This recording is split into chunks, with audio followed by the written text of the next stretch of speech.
Assalamualaikum warahmatullahi wabarakatuh. Alhamdulillahilladzi khalaqas samawati wal ard wa ja'ala az-zulumati wan nur thumma alladzina kafaru bi rabbihim ya'dilun. Asyhadu an la ilaha illallah wahdahu la syarikalah wa asyhadu anna Muhammadan abduhu wa rasuluh. Allahumma shalli wa sallim ala Muhammadin wa ala alihi wa sahbihi ajmain. Ma'asyiral muslimin, ittaqullaha haqqa tuqatih wa la tamutunna illa wa antum muslimun. Ya ayyuhalladzina amanu kutiba alaikumus syiyam kama kutiba alal ladzina min qablikum la'allakum tattaqun. Para hadirin pemirsa acara Ramadan Tangguh, Zakat Tumbuh Indonesia Tangguh. Izinkanlah pada saat ini saya ingin mengajak kepada para pemirsa yang berbahagia, yang dirahmati oleh Allah, untuk menjadi manusia-manusia yang sempurna, menjadi manusia-manusia yang terbaik. Karena hanya manusia yang terbaik, manusia yang akan mendapatkan yang terbaik juga, dan sebaik-baik tempat adalah surga Allah. Para pemirsa rahimakumullah, siapakah sungguhnya manusia yang terbaik? Rasulullah menyampaikan bahwa manusia yang terbaik adalah manusia yang hidupnya banyak manfaat bagi sesama. Khairun nas anfa'uhum linnas. Jadi sebaik-baik kalian adalah manusia yang bermanfaat bagi sesama. Oleh karena itu, marilah kita pastikan bahwa kita di dalam hidup ini menjadi manusia-manusia yang bermanfaat bagi sesama. Bukan hanya bagi diri kita, bagi keluarga kita, bagi komunitas kita, bagi organisasi kita, tapi bagaimana kita bisa menjadi manusia-manusia yang bermanfaat bagi sesama. Kalau hanya berbicara bermanfaat bagi diri kita, bagi diri saya, itu mungkin para koruptor begitu. Dia melakukan sebuah korupsi, mungkin manfaat untuk dirinya, untuk keluarganya, tapi merugikan orang lain.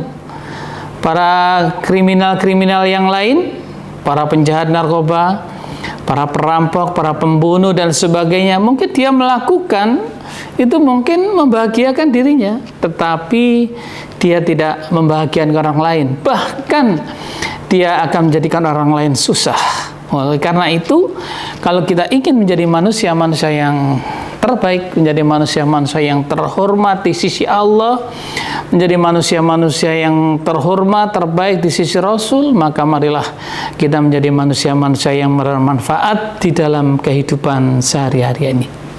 Nah, sekarang ini kita ada dalam sebuah bulan Ramadan. Bulan Ramadan ini merupakan bulan kemenangan. Bulan di mana kita sebagai umat muslim diajak menjadi manusia-manusia yang menang, menjadi hamba-hamba yang menang. Pastinya kita tahu bahwa hanya hamba Allah yang menang yang akan mendapatkan hadiah. Jadi kalau kita melihat sebuah pertandingan atau kompetisi, hanya yang menang yang akan mendapatkan hadiah. Nah, siapakah yang menang itu? Nah, kriteria manusia yang menang, hamba yang menang, itu oleh Allah telah dirinci dengan cukup sistematis. Sebagaimana yang terdapat dalam Quran surat Al-Mu'minun, itu disebutkan qad aflahal mu'minun. Sungguh menanglah, sungguh beruntunglah, sungguh bahagialah. Siapa? Yang pertama adalah orang yang beriman. Oleh karena itu, kalau kita ingin menjadi manusia-manusia yang beruntung di hadapan Allah, meraih sebuah kemenangan termasuk dalam bulan Ramadan ini, maka kita harus beriman terlebih dahulu. Nah, termasuk siapa yang berpuasa dalam bulan Ramadan ini karena iman, man shoma ramadhana imanan wa ihtisaban ghufira lahu ma taqaddama min dzambi. Jadi siapa yang berbulan puasa ini menjalankan perintahnya, termasuk puasa di dalamnya, itu karena iman, maka Allah akan mengampuni dosa-dosa kita yang telah lewat. Sungguh luar biasa. Ini adalah merupakan konsep dasar. Ini adalah merupakan sebuah dasar yang tidak boleh tidak. Jadi iman itu harus diperkokoh, iman kita harus tangguh. Karena dengan iman yang tangguh itu bagaikan fondasi yang kuat. Apapun yang ada di atasnya itu tidak usah khawatir. Ada hembusan angin bagaimanapun kuatnya, ada badai bagaimanapun hebatnya, tapi ketika fondasinya itu adalah kuat, maka insya Allah akan tetap berdiri tegak. Bukankah kita punya kewajiban sebagai seorang muslim itu adalah menegakkan agama Allah? Para pemirsa yang berbahagia, kita semua menyadari bahwa untuk mencapai sebuah kemenangan itu tidak apa ya, istilahnya instan, tapi ada sebuah proses. Nah, proses inilah yang kedua di dalam Quran surat Al-Mu'minun itu disebutkan bahwa iman saja, kalau iman itu diartikan sebagai sebuah percaya, itu tidak cukup. Banyak orang percaya kepada Allah, percaya kepada Muhammad Rasulullah, percaya kepada Al-Quran sebagai kitab suci, tetapi mereka tidak membuktikan sebuah keimanan itu. Nah, oleh karena itu di sini Allah meminta dalam ayat yang kedua, alladzina hum fi sholatihim khashi'un. Nah, jadi orang-orang yang mampu mendekatkan diri kepada Allah, orang-orang yang mampu menjalankan sholat, mendirikan sholat dengan khusyuk. Nah, jadi ada sebuah kriteria yang harus kita penuhi apabila kita ingin menjadi hamba-hamba Allah yang menang di sisinya. Jadi bagaimana kita mendekatkan diri kepada Allah dengan sedekat-dekatnya, dengan sekhusyuk-khusyuknya. Nah, apa yang membuktikan bahwa kita itu dekat dengan Allah dengan khusyuk tanpa pamrih? Nah, diantaranya dalam bulan Ramadan ini tidak sedikit sebagian hamba Allah itu yang ketika Ramadan datang itu menyambut di awalnya dengan luar biasa. Masjid-masjid kita penuh, musala-musala penuh.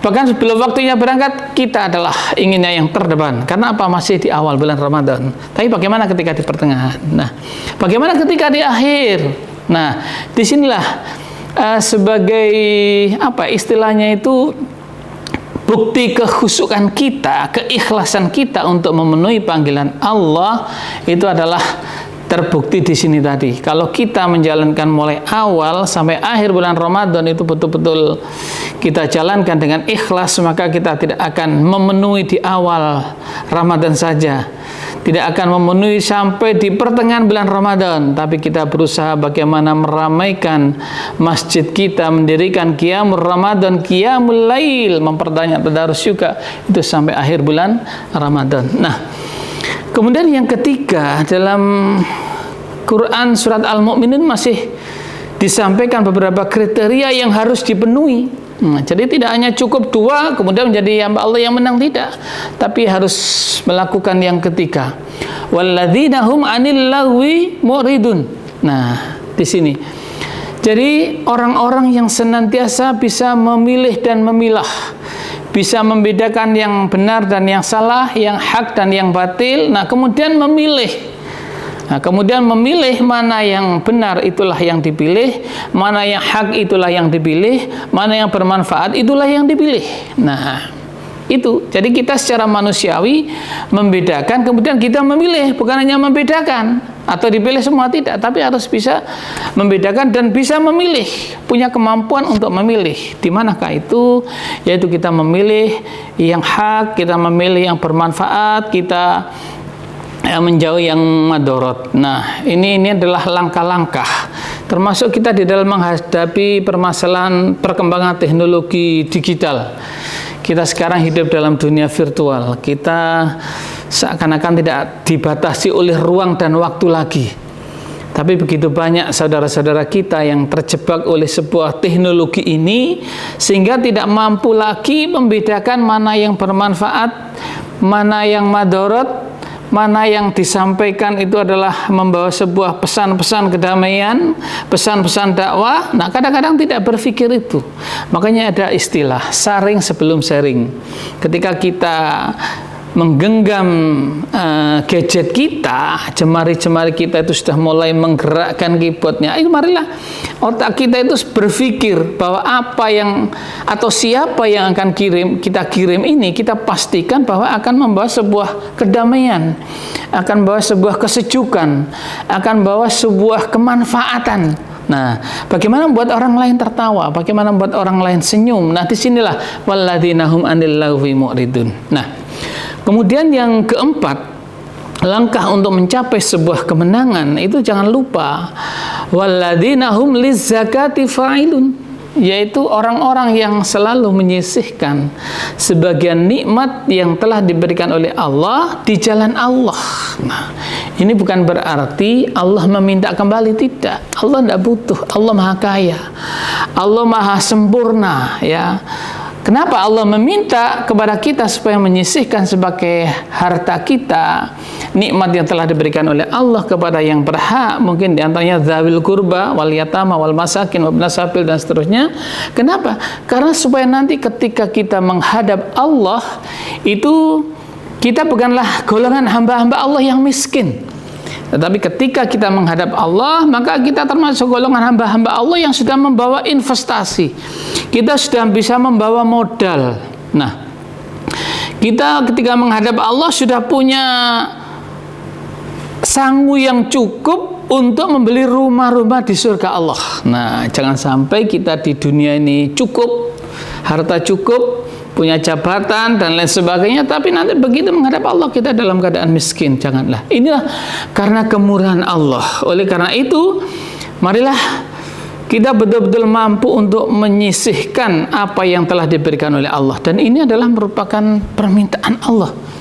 Allah dalam ayatnya yang sangat populer menyampaikan, wa ja'ala lakumus sam'a wal absara wal afidah la'allakum tashkurun. Dan Allah telah menjadikan, kami kata Allah telah menjadikan indera pendengaran, nah, indera penglihatan, kemudian akal fikiran, hati nurani. Untuk apa? Atau apa permintaan Allah? La'allakum tashkurun, agar kita bersyukur menggunakan nikmat yang telah diberikan oleh Allah ini, yaitu di jalan yang diridhoi oleh Allah.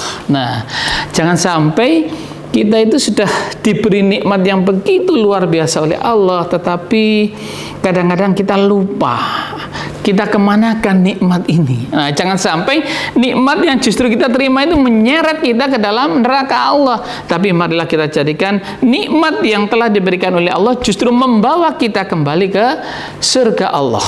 Nah, ini adalah penting untuk kita lakukan. Jadi supaya kita itu nanti ketika menghadap Allah menjadi hamba-hamba Allah yang kaya. Ya, ini adalah sebuah kriteria yang keempat untuk menjadi manusia-manusia yang dimenangkan oleh Allah. Nah, yang kelima, kriteria selanjutnya adalah walladzina hum li furujihim hafizun. Orang-orang yang senantiasa bisa menjaga kemaluannya, etikanya, akhlaknya. Nah, karena apa? Karena akhlak itu adalah merupakan buah daripada iman dan takwa. Nah, jadi etika itu adalah merupakan aksesoris.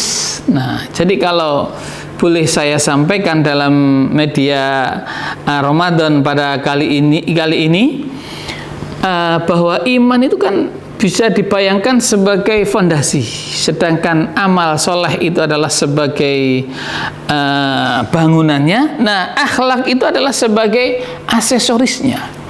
Kita bisa membayangkan bagaimana kalau kita hidup di sebuah bangunan tanpa aksesoris. Jadi misalnya kita hidup di rumah kita tanpa ada kipas angin misalnya, atau mungkin dilengkapi AC, atau nggak ada lampu, kita bisa membayangkan bagaimana. Nah, ini gambaran bahwa pentingnya akhlak di dalam hidup, etika di dalam hidup. Permasalahan yang terjadi di negeri kita ini, di lingkungan kita ini, ya, itu diantaranya hanya masalah akhlak saja. Jadi kalau akhlaknya manusia itu adalah rata-rata baik, ya, etikanya itu adalah baik, saling menghargai, saling istilahnya itu bermanfaat, apa yang dilakukan, apa yang dibicarakan, apa yang dilihat, apa yang dipandang, insya Allah baik. Tetapi kalau apa yang dilakukan itu tidak baik, artinya sebuah etikanya itu tidak menjadikan sebuah frame dalam sebuah kehidupan, ya sudah, tidak akan menemukan sebuah kebaikan, kemanfaatan, bahkan kebahagiaan hidup seseorang. Itu sebenarnya adalah diantaranya juga terletak kepada sebuah etika ini tadi. Makanya etika itu harus kita depankan. Apapun kondisi kita, dalam bagaimanapun keadaan kita, itu etika tetap kita kedepankan. Nah, karena apa? Karena perilaku hidupnya akan diawasi oleh Allah. Nah, perilaku hidup ini akan direkam oleh Allah. Allah yang direkam apa? Ya etika kita ini. Akhlak kita baik kepada Allah, akhlak kita kepada Rasul, akhlak kita kepada sesama, bahkan kepada non-muslim pun etika itu harus dibangun. Karena apa? Ini adalah sebuah hiasan. Kita sebagai seorang muslim ini kan apa ya istilahnya itu kan sebagai display. Nah, display Islam rahmatan lil alamin. Jadi Islam rahmatan lil alamin adalah ya kita ini seorang muslim ini adalah displaynya. Al-Quran itu adalah konsepnya, konsep wahyu dari Allah, yang mempraktekkan adalah kita. Oleh karena itu, bagaimana kita bisa mempraktekkan sebuah Islam rahmatan lil alamin dalam sebuah kehidupan sehari-hari ini?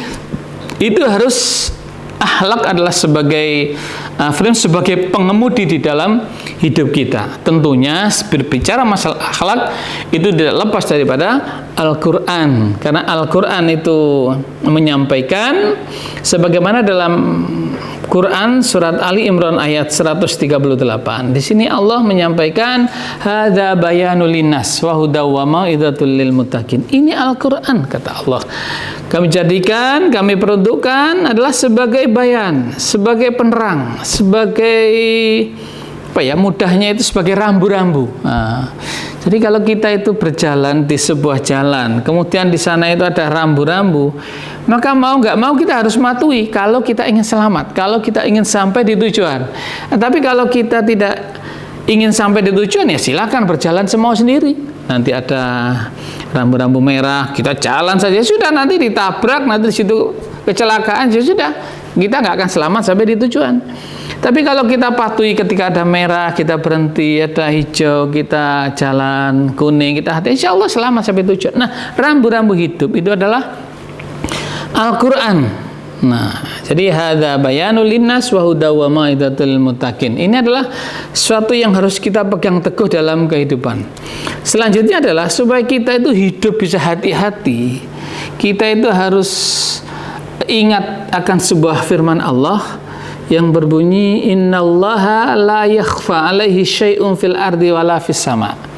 Di sini Allah menyampaikan bahwa sungguhnya manusia itu ya selama senyampang dia itu hidup di atas bumi Allah, hidup di bawah langit Allah, maka ini tidak lepas dari sebuah pengawasan Allah. Dilihat oleh Allah, direkam oleh Allah dengan sejelas-jelasnya. Nah, itu jadi kita hidup ini harus merasa direkam oleh Allah.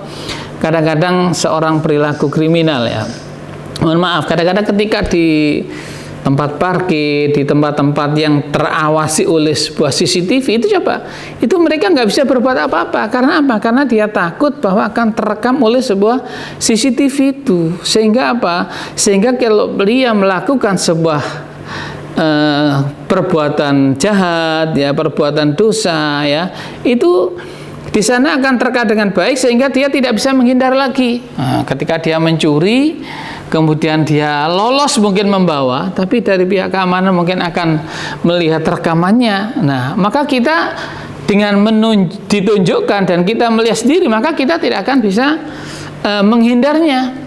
Demikian juga nanti kita di hadapan Allah, ya, kita 24 jam itu direkam oleh Allah dengan begitu jelas, begitu gamblang. Tidak sedetik pun rekaman Allah itu yang nggak jelas. Nah,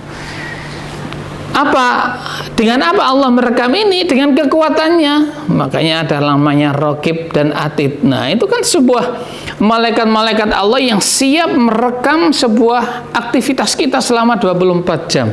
Bahkan apa yang ada dalam detakan jantung kita pun itu terekam dengan jelas. Apa yang dalam angan-angan kita, lamunan kita, niat kita untuk berbuat jahat, niat kita untuk berbuat baik, semua terekam dengan sempurna oleh kamera Allah. Lain dengan kamera manusia. Kalau CCTV manusia itu ada hujan sedikit sudah remeng-remeng, kemudian ada gerimis sudah gak jelas, apalagi lampu mati sudah tambah gak jelas. Nah, tetapi kalau rekaman Allah ini adalah sangat jelas sekali. Oleh karena itu, para pemirsa yang berbahagia, marilah kita betul-betul kita ikuti apa yang menjadi syarat-syarat untuk menjadi kemenangan tadi, sebagaimana yang surat di dalam Quran surat Al-Mu'minun tadi sudah sangat jelas sekali, sehingga ketika tahapan demi tahapan kita bisa mengikutinya dengan baik, menjalankannya dengan baik, maka insya Allah kita akan menjadi hamba-hamba Allah yang menang. Dan hamba Allah yang menang itulah sungguhnya hamba-hamba Allah yang akan mendapatkan sebuah hadiah, yang hadiah itu tidak ada duanya di dunia ini, tetapi hadiah itu hanya akan diperoleh nanti di akhirat, yaitu di surga Allah. Saya kira ini apa yang bisa saya sampaikan. Marilah kita bersama Lazismu Jawa Timur Channel, bersama TV-mu, kita senantiasa bisa menjadi manusia-manusia yang menambah keilmuan kita, apalagi kita telah difasilitasi oleh TV-mu Jawa, PWMu TV, Lazismu TV yang bekerja dengan PWMu TV ini. Saya kira ini adalah sebuah media yang cukup strategis untuk menambah keilmuan kita di dalam bulan Ramadan ini khususnya, yaitu dalam acara Ramadan Tangguh, Zakat Tumbuh, dan Indonesia Tangguh. Nasrun minallah wa fathun qarib wa basyiril mu'minin. Assalamualaikum warahmatullahi wabarakatuh. Alirkan cinta untuk hamba lainnya yang lebih berhak menerima, seperti sebulir benih padi tumbuh menjelma berlipat kali. Allah menitipkan rezeki yang kan jadi berkah berlimpah untuk sesama. Bersama Lazismu kita berbagi berkah, zakat, infak, serta sedekah. Bersama Lazismu salurkan kebaikan, amanah sesuai tujuan. Bersama Lazismu memberi